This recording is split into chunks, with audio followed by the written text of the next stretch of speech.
We'll get the 10,000 views. Sisters, We shall not yield to tyranny. our cause just, we will prevail.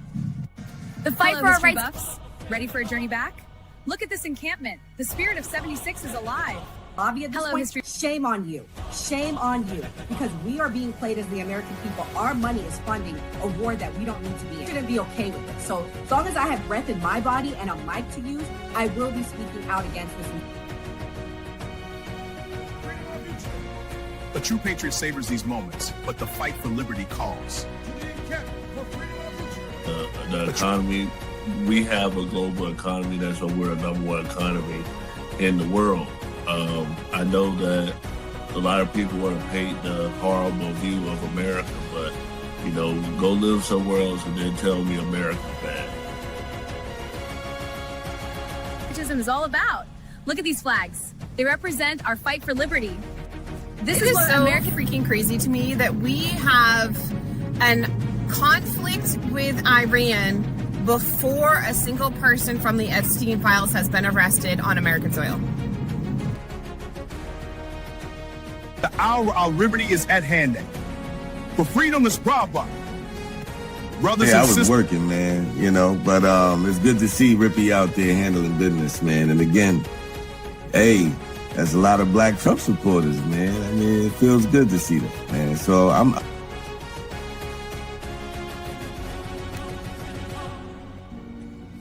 My fellow patriots, the hour of decision is upon us. Let us march forth with courage to secure our liberty. A real coach. People are getting sick of it. The moment a celebrity steps slightly outside the leftist approved narrative, they get attacked.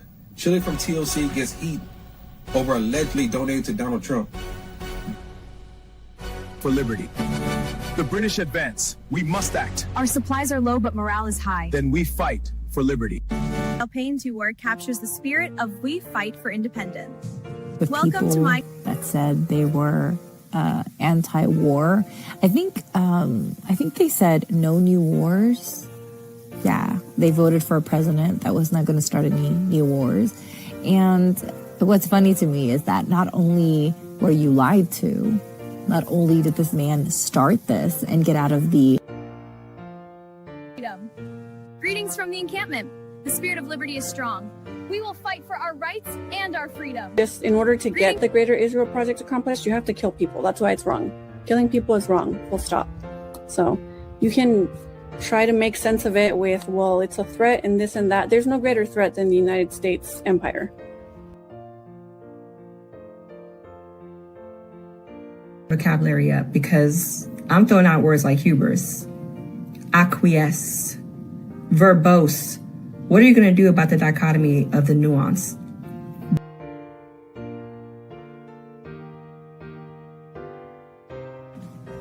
To the encampment. For liberty. And what I've learned, and I'm not a liberal or a Democrat. I voted for Trump the first time, but he's become a politician. He lies like all the other politicians. He deceives like all the other politicians. Endures through every change and challenge. We stand at the dawn of liberty, unshaken by the trials ahead. Our cause in doing. I'm going to go out on the limb and say anybody that sits in that oval does not like Americans. They love the United States, though, which is the politics, but they don't love the Americans. Americans are farmers. Americans are mechanics. Americans are school teachers. Americans are mom and pop businesses. And brave! Soldiers, the enemy is near. Not only do I love my FBA fam, my Black American fam, my Black people on code, you know, my people that's allies with us, as part of the fam. I love y'all. I love my country too. You feel me? The cause to victory. To victory. These pastries are wonderful. Indeed, but we must stay vigilant. $20. That Aaron Baker candidate in FL tweeted defending you against Dan. I talked to him today, so maybe we can help him out a little bit. Tony Sierra. I think that Dan should drop out of the race and endorse one of the other people that's running, because you can't win. There's no way you're going to win. You don't live in the district. You don't even live in the state. you don't have any money unless he's going to self-fund. He said he's going to put $1 million into his campaign. I'd like to see that. And he's just already alienated himself. It's a plus 30 Trump district. It's all old people. You're not going to win on a platform of fuck Trump and fuck Israel. Like, it just doesn't make sense. So I think he should just drop out and give money to Aaron Baker or there's this Italian guy. I haven't had enough time to look at both of them. I like Aaron. I talked to him. I don't know everything about him yet. But he should just drop out and endorse one of those people. Tony Sierra sent $20. Disclaimer. The views and opinions expressed on this panel show are those of the individual speakers and do not necessarily reflect the views or positions of this channel, its affiliates, sponsors, or production team. This content is intended for informational and entertainment purposes only. Viewer discretion is advised. We encourage respectful dialogue and critical thinking around the topics discussed. Party. Why I like the new party? Number one, it's a group of people that's on a panel. We all have differences, but we all basically still come together at the end of the day. The new party for me is about unity. The new party for me is about educating people to the truth, letting people know what's been going on in our country. With that being said, shout out to the new party, man. We're going to keep it going with y'all.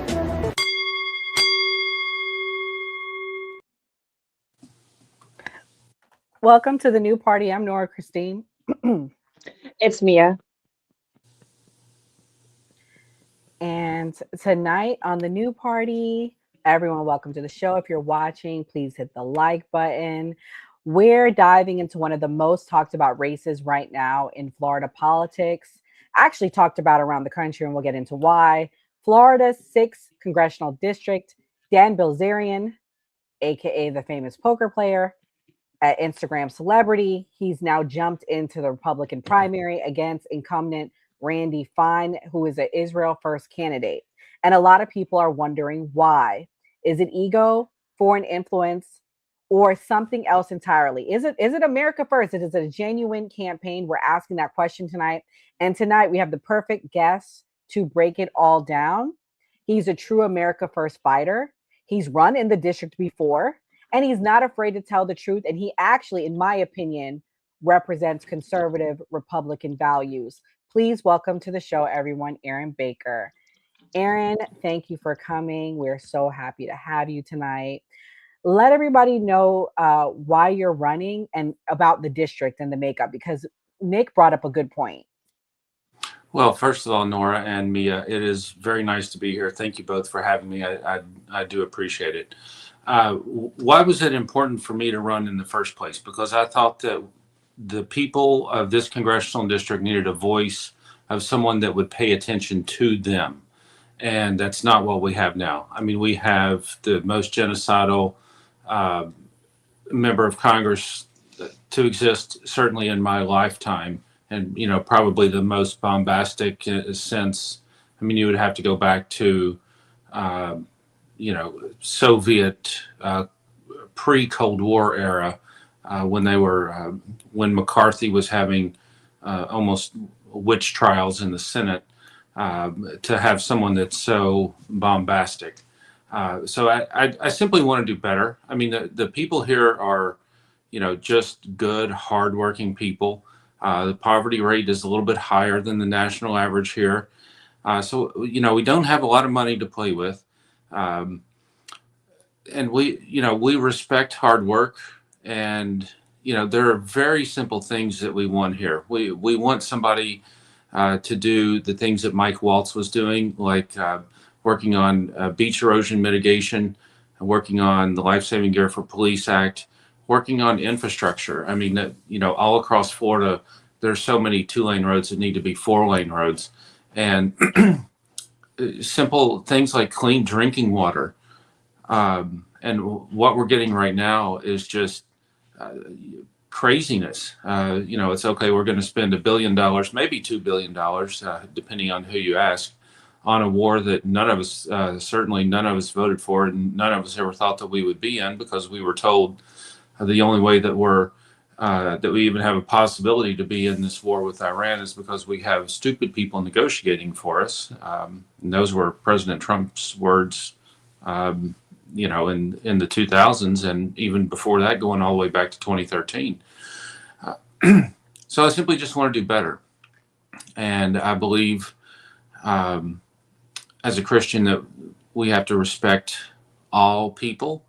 And that doesn't stop with, that doesn't just, if you look at what's going on in the Middle East right now, if you have more than one brain cell, and if you have a heartbeat at all, I mean, you see what's going on in Lebanon is not right. Certainly what's going on in Gaza is not right.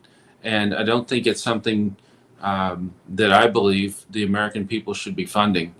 It's too much of a burden on the everyday consumer, for what we're going through. I don't see any end. The Iranians, you do have to laugh at them a little bit. I mean, they have some of the best Lego movies that I've seen since Lego movies came out. They're certainly winning the PR game. And, I understand we don't want them to have a nuclear weapon. And I think it's fair to say that most of us were like, okay, when we flew B-2 bombers over and, we dropped bombs on the nuclear facility, mission accomplished, and then we turned around and came back. We're like, okay, that's okay. But I mean, this prolonged nonsense where we're trying to open a strait that was open 3 months ago it's not what we voted for. I agree. I'm going to allow everyone to ask a question, but before we do, you bring up your concerns with the Middle East. Aaron, tonight we're going to be asking you some really hard questions because I want to break through the lies that have been said about you. Why is there a rumor saying that you are Israel first? Like, where did that come from? Because that's what I've been seeing on X a lot. People have been saying. Yeah. So, I mean, if you look at Dan's camp, it's very fair to say that there's some point in your life at which something happens and you're like, okay, what the hell is going on, for lack of better terms? Excuse my language. And for me, that was about April, May of last year when the Israeli government picked up Mohammed Ibrahim, who is a citizen of Florida, born in Florida, teenage kid, 15 at the time, and was holding him in detention without any trial at all.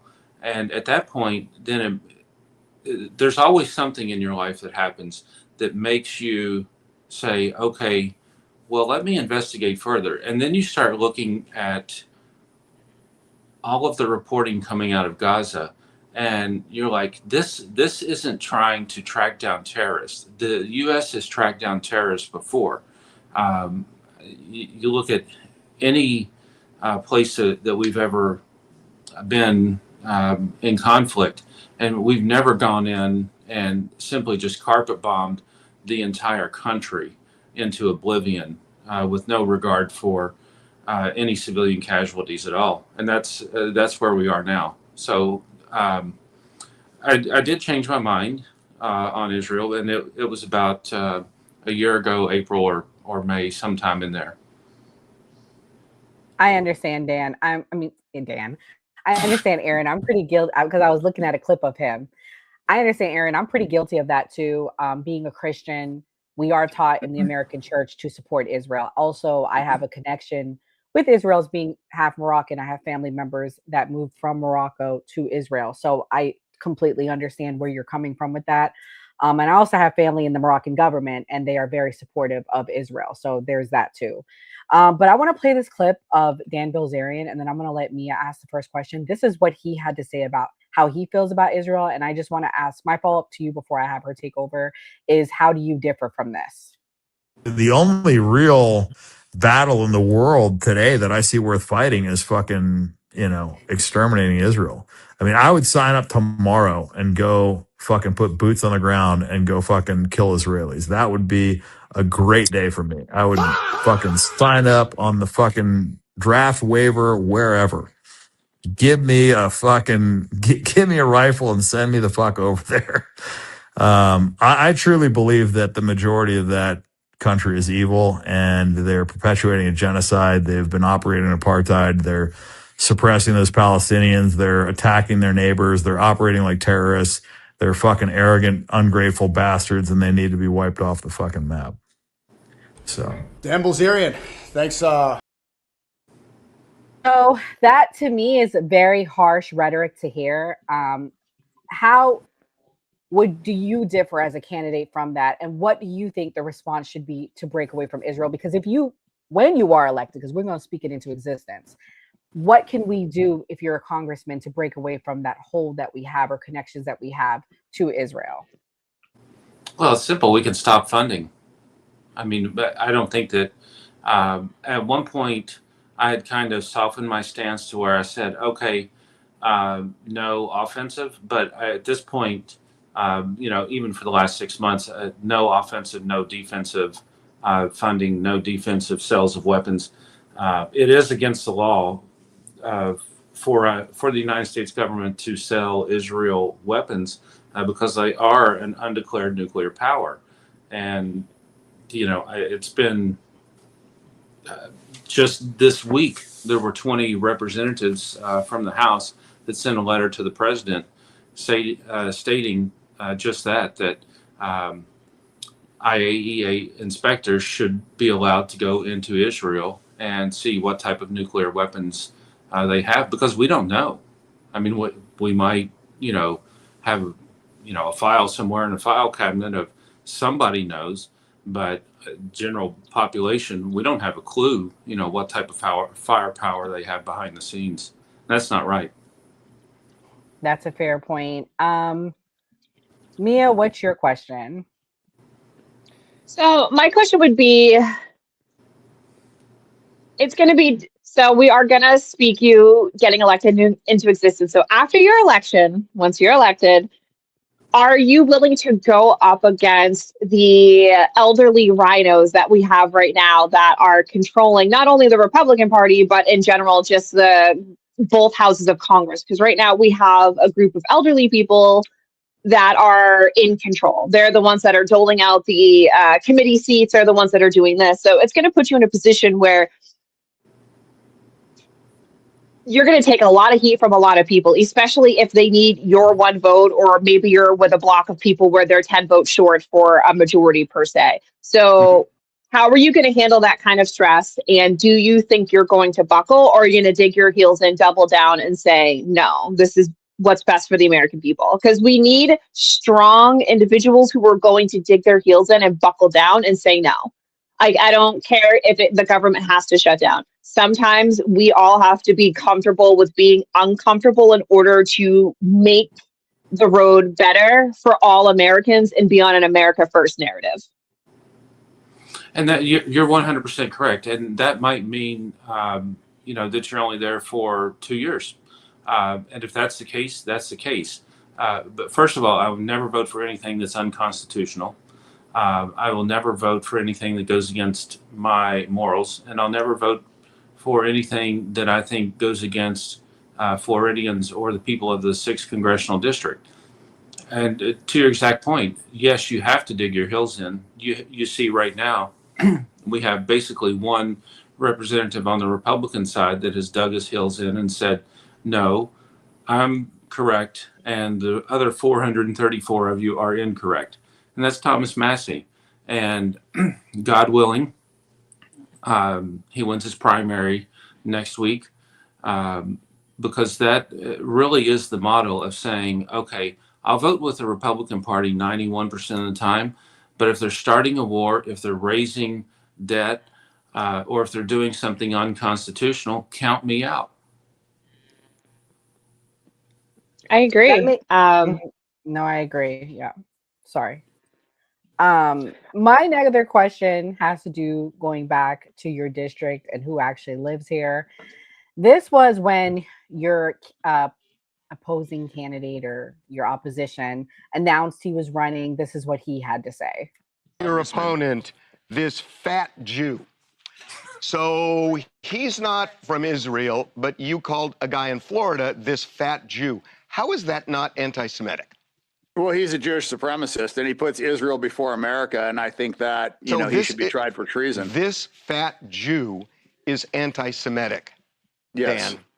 I mean, that's what you say, but how about that's every what single time that's what I know. I don't say it. I know he it. literally talks about how Muslims are lower than dogs. So is that Islamophobic? Yes. Yes. Yes, it is. And that wouldn't be, that's not appropriate for him to say either. If he had said that. But he does all the time, and he tweets that, and he's a senator. Are you anti-Semitic? No, I'm not anti-Semitic. I think that, that's kind of a made-up term. I think the Palestinians are the real Semites. Term? Yes, because if you look at what a Semite was is. Was Hitler anti-Semitic? What's that? Was Hitler anti-Semitic? Like I said, it's the term is focused solely on Jews, but actual Semites are the Arabs, and Palestinians are Semites as well, and they actually have more DNA lineage to that. I can only take so much of him. So my question, bringing that up, is there's a rumor that he doesn't even live in the area. How can you run and you don't live in the area? Is that true? And tell me about the area that you're running for and the makeup of it. It's 100% true. Dan lives in Las Vegas. So under the Constitution, it says that you have to live in the state in which you represent. So what Dan has said is if he wins, that he'll move to Florida. Doesn't mean he has to move to the 6th Congressional District. Right now, Randy Fine does not live in the 6th Congressional District. He lives 100 miles south in Melbourne Beach. Closest point is Daytona, which is 95 to 100 miles away. So you don't have to live in the district. That's in the Constitution, but you do have to live in the state. So Dan would have to move from Nevada to Florida in order to represent Florida's 6th Congressional District. As far as the makeup of the Congressional District, this Congressional District on the coastal side starts at Daytona Beach, goes up about 60 miles to St. Augustine beaches, so just to the south of St. Augustine, and basically goes over to the middle of the state, all of Putnam County, so very rural area, about half of Marion County, which is known as the horse capital of the world, down to where I live in Lake County, and then over to Volusia County, where Daytona Beach is, and then right in the midst of everything is Flagler County. So, Flagler Beach, very historic area. They're celebrating their 100th birthday this year. So there's a lot of rich history here, especially being so close to St. Augustine, literally on the outskirts. But the demographic is much older. And this is a conversation that I had with Dan before he announced that he was going to run. I said, Dan, you have to understand the people here. The average voting age in the Republican primary, and this was a conversation that I had with Nick also yesterday. The average voting age in the Republican primary is 57 years old. I don't care if you have 30 million Instagram followers. That makes no difference to anyone unless, somebody sent me a message today and they're like, is there any circumstance in which you would drop out and endorse Dan? I said, well, first of all, Dan isn't even registered to vote in Florida. And secondly, Dan hasn't even filed the paperwork to run in Florida. He's filed the federal paperwork to form a committee and raise money, but he hasn't filed the paperwork to run in this congressional district. I've already collected the candidate petitions to be on the ballot, so I'll be on the ballot no matter what, and I don't have to pay this time. But I think it's a complete misunderstanding of the political system and this congressional district, and you're not going to reshape. You're not going to take an electorate that's 57 years old and switch that to 20 years old in the matter of 2 months. You have to be registered to vote by July the 20th in order to vote in the August 18th primary. And you have to be registered Republican.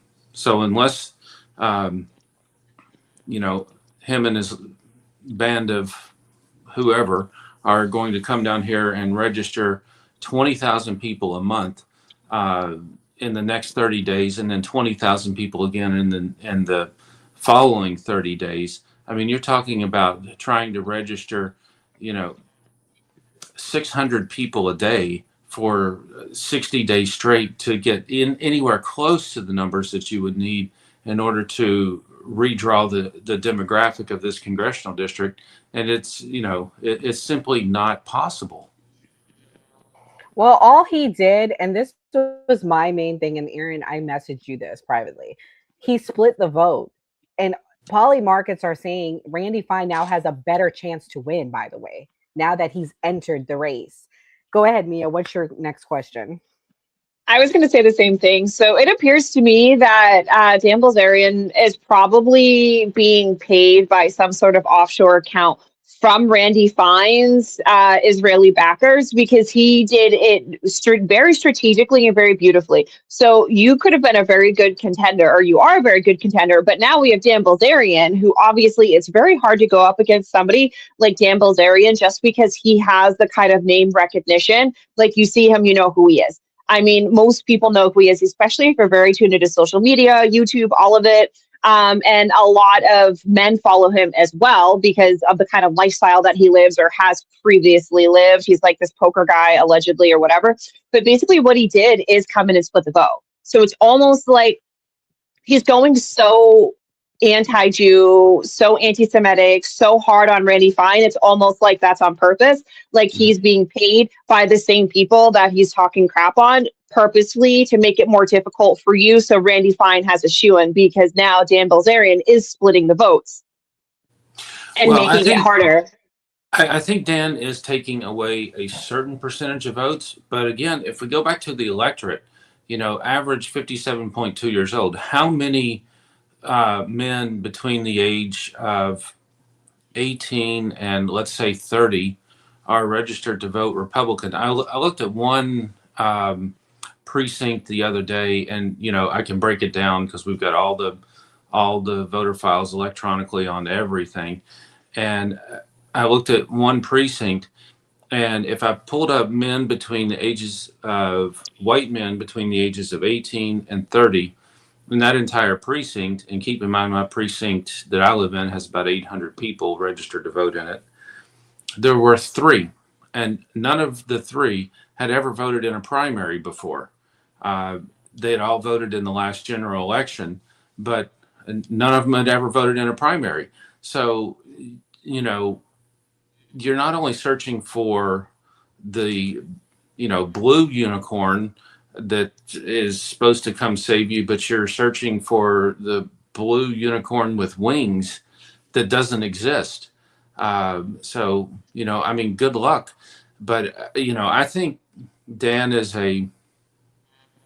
maybe a 3 to 5% candidate. I don't know how you get over that with the rhetoric that you have, or that Dan has, because it's just not practical. You're always going to get some people that are going to be like, I'm going to go vote for Dan. But what you and I experience every day on online is not the reality of what's on the ground. If the reality of what's on the ground is the same as what's online, I would be sitting in Congress right now, and Randy Fine would be at home in Melbourne Beach because I would have won the last election. So I understand the difference between online and reality, and I think that that's something that Dan just doesn't want to take the time to even consider.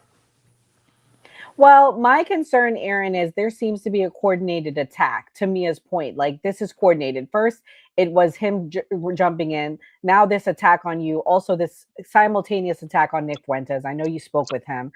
So I'm going to pivot to my next question. What happened with As a Pack? Why are they now backing in? What have they told you? And what is your future support you'll be having? Do you have any other organizations backing you? So that's a very interesting question, because originally ASAPAC had reached out, and this was in the summer of last year, I think July, August, sometime of last year. And the first candidate they endorsed was Jose Vega. The second candidate that they endorsed was me. And the third candidate that they endorsed was Mike Wilnow, who was running in the 11th Congressional District, which is right next to 6th here in Florida. So we had, very good relationship. However, and both Mike and I had traveled from Florida to an event that Dr. Rechtenwald, who was the founder of ASAPAC, was at with Shabbos Kestenbaum in Atlantic City at Word War Debate. And this was back in, I think, January. So, these are people that we've met in person, people that we've talked to, people that we've sat down and had a meal with, both Mike and I. However, I think the problem is people think that, okay, if somebody has 30 million Instagram followers, that's going to help me raise more money. And that's going to help me do different things.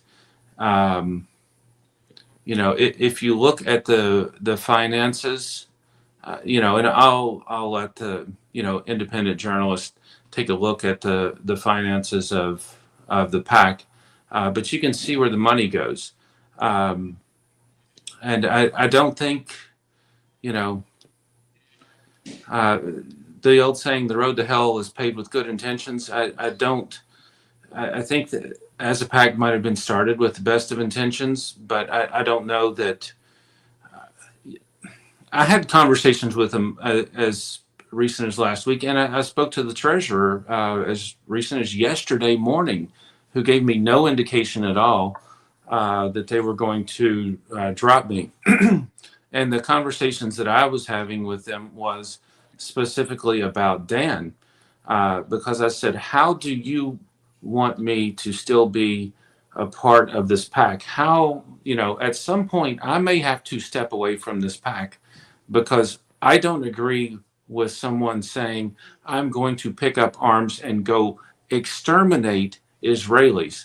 That to me is no better than Randy Fine saying, may the streets of Gaza overflow with their blood. So, we're trading, far right for ultra far right. I don't agree with either one of those positions. It's pretty simple for me. I just want to stop killing people. And then beyond that, we'll figure out a lot of other things. So I don't relate. know.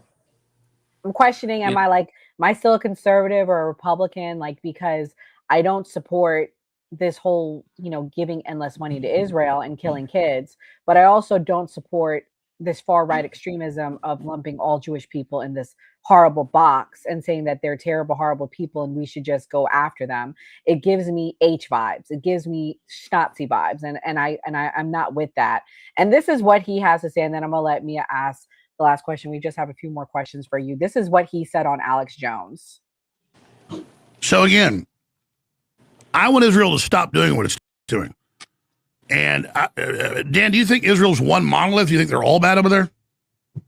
No, I don't think they're all bad, but I do think it's a sick society. And you brought up the shootings at the food station. There was, so many examples of just horrific things. Hind Rajab, Rachel Corrie, you've got there was the Palestinian ambulance workers that had their lights on. They're in uniform. They're going to help somebody, and they got gunned down by Israelis. Israel denied it. And then they found the footage in the shallow grave that they had buried these people. That showed exactly, what they said was a complete lie. They had just gunned down Palestinian ambulance workers. They've done so many atrocious acts and you look at their society, and a lot of their society supports this. more than 50% support this genocide that's going on in Gaza. More than 50% believe that they're operating and living in apartheid and support it. So it's a society of supremacy, and that supremacist mindset comes from the Jewish religion in general, because Judaism believes that they are chosen by God and that they are better than other people. And if you look into the Talmud of what it says, it's okay to lie, cheat, and steal from non-Gentile or from Gentiles. You know, Jews have different sets of laws than Gentiles. So they really look at themselves as being better than Gentiles and separate from Gentiles. And I think that is the source of the problem. It's not Israel, it's the religion, which is why, I'm not just anti-Zionism. I am against Jewish supremacy, because these problems have been occurring before Israel. Okay, Mia, what's your question?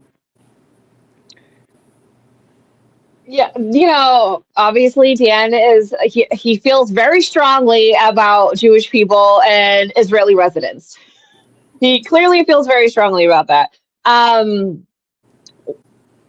guess my biggest thing is we need a true America First candidate. Somebody who looks at the potholes and said those need to be filled.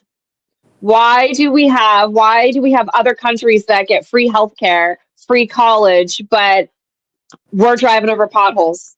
Our bridges are closed. Our kids can't read.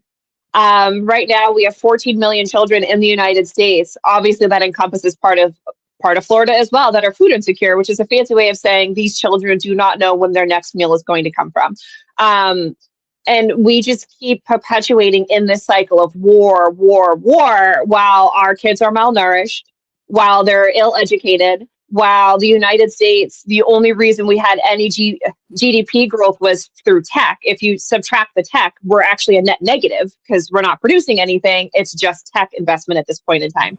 So, it's a tall order for you to be America First and to get into Congress and to kind of dig your heels in. So what is your plan for that to kind of perpetuate this America First narrative? Like, we're not giving money to people. We're going to feed our kids. And we're going to try like hell to actually fix this country before we start going and warring in other countries. I think that we need to start electing people that still understand what's going on a daily basis.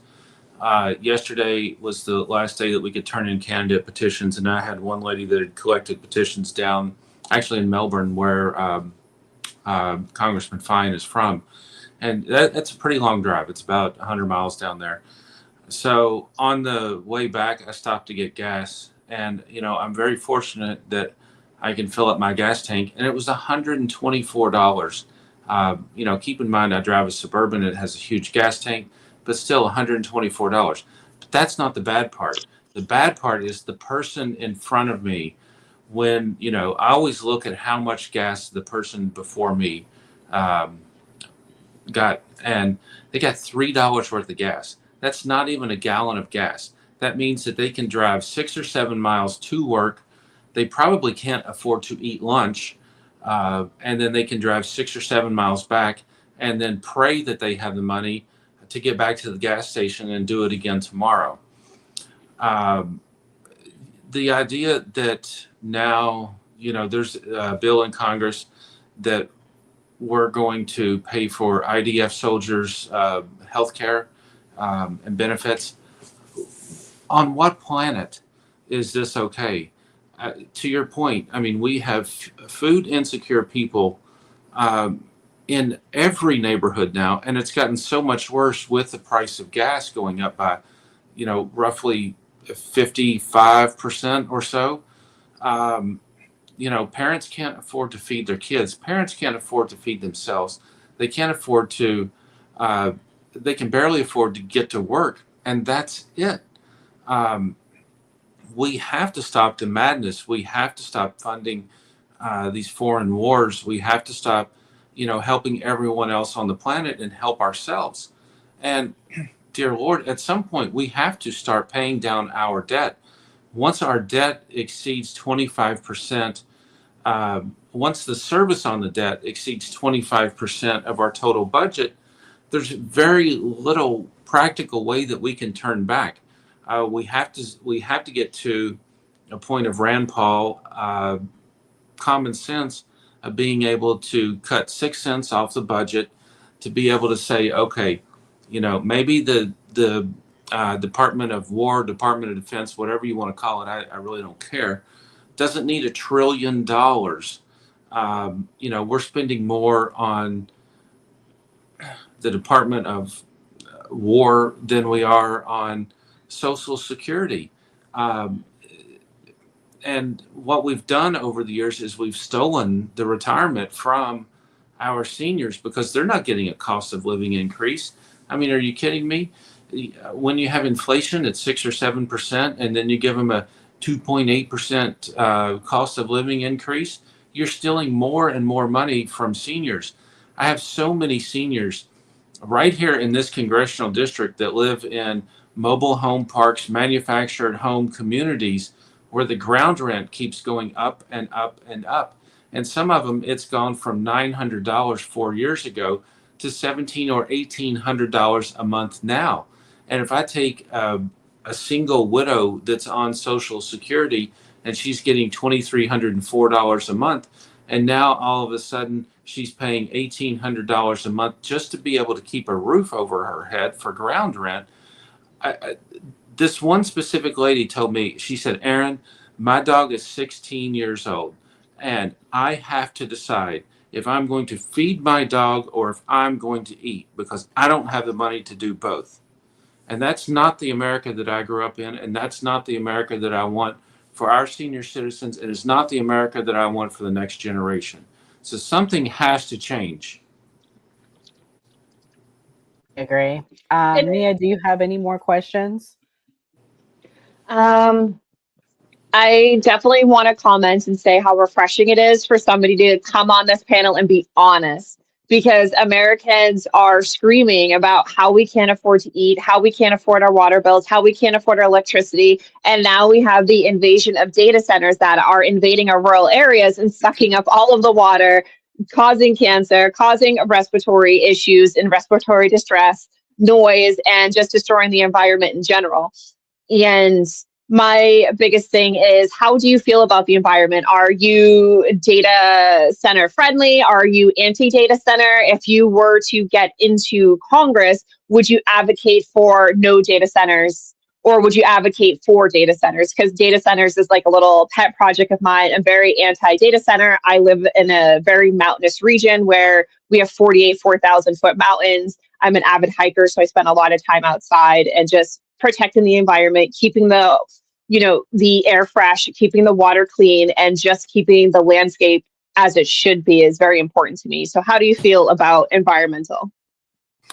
So I was born here in Florida. I was born in Polk County. We have a very famous sheriff in Polk County. Grew up in Western Kentucky, but my grandparents and great-grandparents both lived in Polk County when I was a little kid. So I spent my time on the chain of lakes in Winter Haven and spent my time going to the Daytona 500 and Daytona Beach and going to Daytona Beach. That was the beach that I grew up on. It's the first beach that I ever remember being a little kid. And I remember my mother used to sunburn because my mother has a lot more Irish blood. Fortunately, I have a little more Puerto Rican blood in me because my grandmother's Puerto Rican. But I just remember my mother would turn just beet red. And we absolutely have to protect our environment here. This is what we live for in Florida. If you are a true Florida person, you love nothing more than the outdoors. And we have some of the most pristine springs. The entire Ocala National Forest is in this congressional district. Okay, so it's a huge congressional district. We have all of these natural springs where it's the most pure water possible. I will do everything in my power to make sure that there is not a data center within 100 miles of the state of Florida. You have plenty of space out in the middle of Arizona or Nevada, in the middle of a desert. Go put it out there. You might hurt a cactus, okay? They can build their own power plants out there. One thing that most people don't understand in Florida, we're running out of water. We have a shortage of electricity. Let's do something that actually makes sense. Put me on the Transportation and Infrastructure Committee. I know it's not the most glamorous committee, but we have to figure out some real problems. Let's build some actual power plants so that in Florida, our power costs or our cost of electricity are not going up by 40% over the next 4 years. Although it's already going to go up by 40% because that's already, that's already baked in the cake. But beyond that, there are things that we can do about it, but we have to get off of our ass and start helping the American people before the rest of the world. One of the things that, Spirit Airlines just went out of business, Florida-based airline that I flew a lot. And I was very proud of it. I could take my backpack and I could go just about anywhere, and it would be, usually $100 round trip. So, flew all over the place. But if you look at why Spirit Airlines went out of business, it was because of the cost of fuel. And you look at the next airlines that are right behind that. You've got JetBlue, Allegiant, Breeze, American Airlines, and it's all because of the cost of fuel. So how do we make the cost of fuel less expensive when we can't control the world's supply of oil at any given moment because somebody might decide they want to close the Strait of Hormuz when it was open, but that's a different story. We need to build more gasoline and diesel refineries in the U.S. that are much more modern. The last diesel refinery was built in 1976 before I was born. I mean, that was 50 years ago. What are we doing to our own infrastructure? We're letting it fall apart. We're not helping our people. We're not helping our businesses. It sounds, everybody's like, oh, well, what, Spirit fell. It's the government put them out of business. The government wouldn't let them merge 3 years ago with JetBlue. And now because of the war, a 60% spike in fuel prices. This is the government doing the exact opposite of what they need to be doing. They need to be staying out of our lives and helping protect our rights. That is the only responsibility that the government has, is to protect our rights. And they're doing everything but that right now. So I will do everything in my power to protect every square inch of this great state because we only have one shot at it. And God is not going to make any more land for us. So unless we're going to figure out how to go to Mars or the moon and live there, the land that we have here is all that we have. I agree. Well, Aaron, we appreciate you for coming. I'm going to allow you to give your closing thoughts. Thank you again for coming. Let everybody know how they can support you in the next steps in your campaign. Sure. So my website is very easy. It's flaaron.com. You can, if you can spread the word, if you can, share anything on social media, if you can donate $5, we have roughly about 98 days until the primary. So if someone has the ability, and I know money is tight, if somebody has the ability to donate $5 a month, let me use the example of $6. So a yard sign costs $3. So $6 a month buys 2 yard signs times the next 3 months, that buys 6 yard signs. Everything helps. Everything adds up. If you can only donate $3, okay, that buys a yard sign. I had somebody tell me today in Palm Coast, oh, I see that your yard signs are starting to go out. Yes, we delivered, I think it was 38, 39, 37, somewhere in that range over the last weekend. So, it's everything. We're going to start door knocking. We have the volunteers set up. If you would like to volunteer with our campaign, reach out. Just let's get back to a point of common sense. Let's get back to a point where it's the United States that I grew up in, where you love your neighbor and you want to help your neighbor. You want to help your community. let's stop killing people. Let's stop taking care of the rest of the world, and let's help each other. My closing statement would be, Dan Bilzerian needs to get on a plane back to Las Vegas, take whatever money he's raised, go back to whatever phone party he came from, and get the hell out of my state. Yes, yes, yes. Last question. We have secret undercover fans here of Nick Fuentes. I'm not going to name who. Some of them are Democrats on our team. They're not here tonight. But is there an interview in the works? Is there anything planned? Like, he can help you raise that money, honey. I don't know if you've been watching Nick's show, but he easily raises $100,000 a night on his super chats. Is there some collaboration in the works? We spoke in person, or not in person, but we spoke on the phone yesterday. Unfortunately, my time was limited because I was literally sitting in a Republican meeting in St. Augustine, and he called me, and I'm like, well, obviously I need to talk. So I said, okay, I've got 10 minutes. And so we spoke for, I think, about 12 minutes or so, maybe 15. I'm not exactly sure. And we are going to have more conversations in the future. I think that the current attempted coup of the America First Party has been tamped down, and Dan Bilzerian is not the leader of the America First Party. We need to use a little bit of common sense here and know, what side of history we want to be on. And you may not agree. And I told Nick this yesterday. I said, we're not going to agree on everything, but I can guarantee you we're probably going to agree on 90% of what we talk about.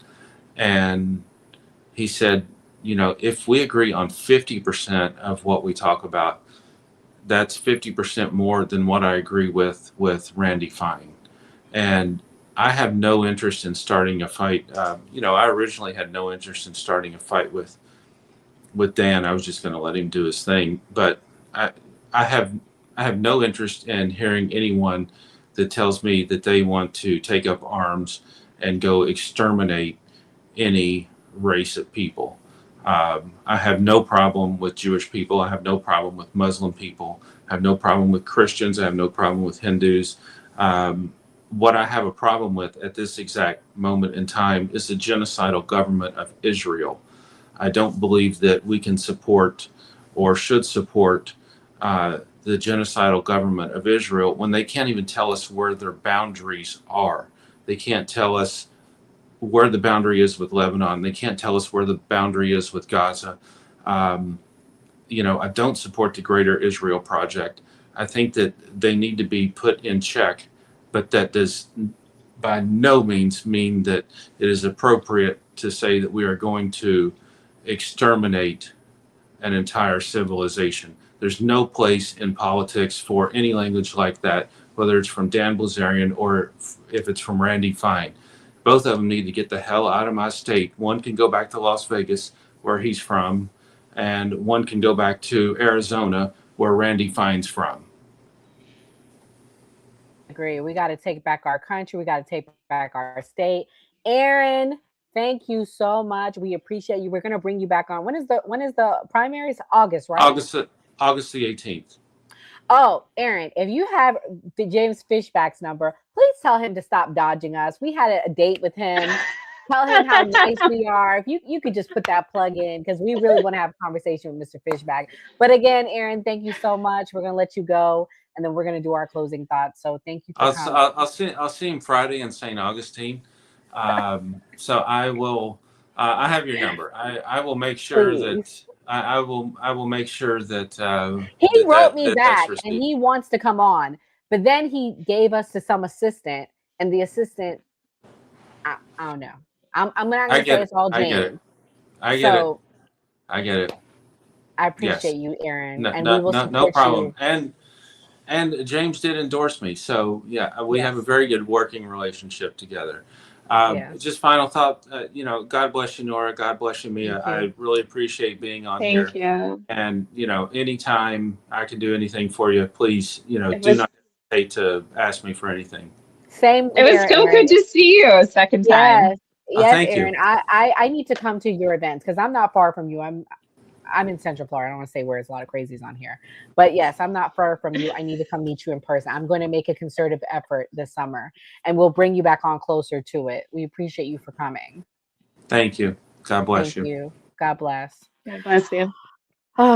Wow. This was America, fun. We Mia. need to start a new segment. 2 girls, 1 podcast. Well, girl, we about to be doing it pretty soon because I don't feel like chasing nobody down to add nobody to the night.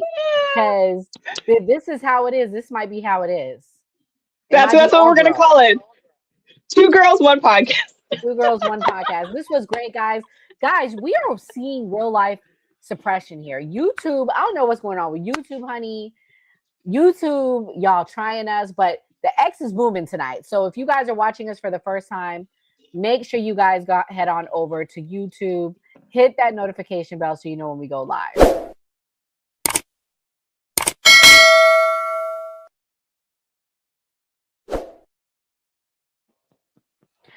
Okay, Mia, we're both tired mommies. I know you want to get to your bed. What's your closing thoughts? This was a phenomenal episode. As always, thank you, Aaron, for coming on. This is the second time we got to interview you, and just like the first time, it was great. Aaron truly is, like, I don't even want to call him America First, because I feel like sometimes when you say America First, it's a lot of people think negatively. I think he is just a common sense man. Real salt of the earth, common sense man. Everything he said was just common sense. You'd think everybody would operate that way, but surprisingly, common sense is not so common. I'm really going to pray for Aaron. I know he's going to win. We need to get Randy Fine out, and we need to take back our country. We need to take it back from the corporations that think it's okay to poison the air, poison the water, poison the food. And we also need to take our country back from the international influencers who think that they own us. Just because you own our politicians doesn't mean you own us. And they need to be very afraid, because there's 360 million of us, and eventually we're going to be done. Thank you, Mia. Guys, listen, as a Floridian, my heart, my soul, my blood is here. This was the first state my family came to. My family has had roots here since the 1960s, going into the 70s. And I'll say this, enough is enough. We're done with the circus. We're done with the celebrity stunts, the ego-driven candidates, and extremist sideshows. I'm sick of the extremism in this country. Just like we denounce radical leftists, I'm going to denounce radical right-wing extremists. And I'm sorry, Dan falls into that. This district doesn't need more drama, guys. If you are a Floridian, you love your state, why would you vote for somebody that doesn't even live here? Why would you vote for somebody that's not even from here? Aaron's family goes back generations. It's time to reject extremism and return to common sense conservatism. And Aaron is that candidate, guys. Secure borders, lower taxes, fixing the economy, lower gas prices, strong families, and putting Florida first and putting this country first. Because when you're voting for a congressman, you're voting for someone to represent the state across the country and making votes that affect the entire country. So this, although this is a small district, it affects the entire country.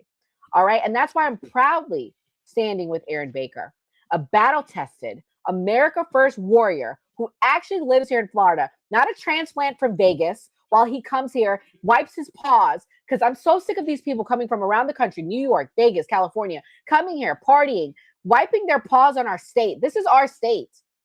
He's not a celebrity tourist like Dan Bilzerian. He's a real Floridian who understands our communities, our struggles, and our values.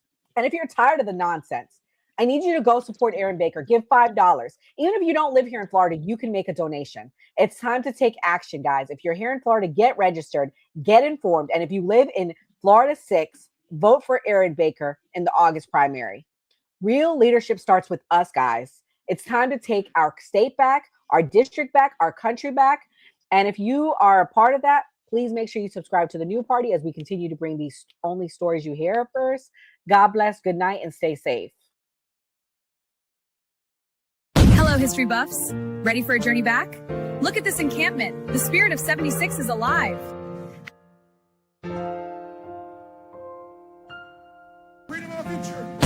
A true patriot savors these moments, but the fight for liberty calls. To the encampment for freedom of our future. For liberty. This is what American patriotism is all about. Look at these flags. They represent our fight for liberty.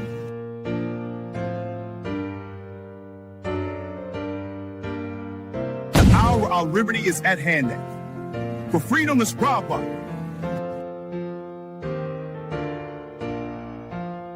Secure our liberty. My fellow patriots, the hour of decision is upon us. Let us march forth with courage to secure our liberty.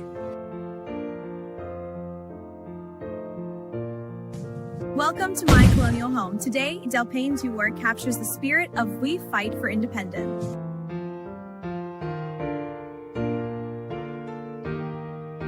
And our freedom. Greetings from the encampment. The spirit of liberty is strong. We will fight for our rights and our freedom.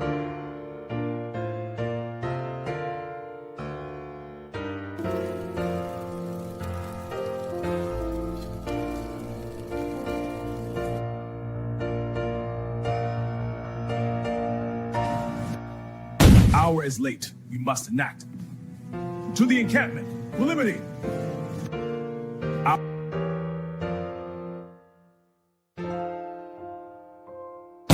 Through every change and challenge. We stand at the dawn of liberty, unshaken by the trials ahead.